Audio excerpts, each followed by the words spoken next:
Siin maailmas on kõike liikumine jõudenergia. See on kõige alustala. Absoluutselt kõik on energia, ka sina oled energia. Hetkel toimub sinu energiate ümberhäälestamine. Ja see annab võimaluse sul ärgata. Ärgates uue maailma teadlikkusesse, sinu energiavibratsioonid tõusevad ja sinu teadlikkus ja energiavaramu avardub ja võimendub. Vibratsioonide tõustes vallanduvad olukorrad, situatsioonid, inimsuhte tasandis, asjaolud, majanduslikud asjaolud.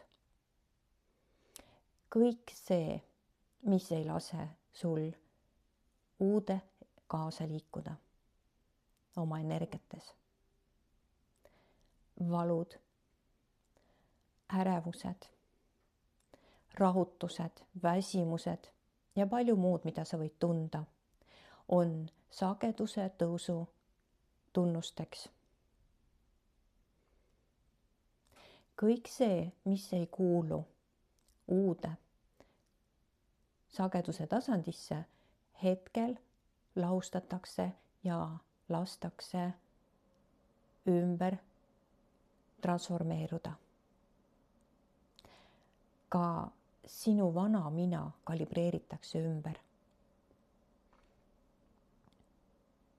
Sa muutud nii-öelda tühjaks leheks uue maailma sageduse tasandi jaoks. Kõik see, mida sa seni olles mugavustsoonis ei osanud vabastada, kerkib nüüd pinnale, saab aktuaalseks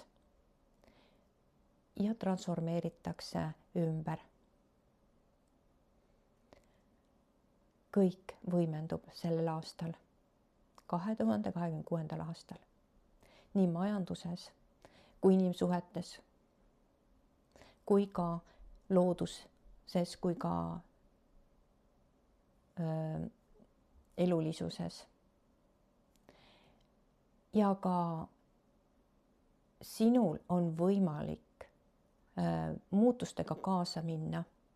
Sul on võimalik sel aastal veel,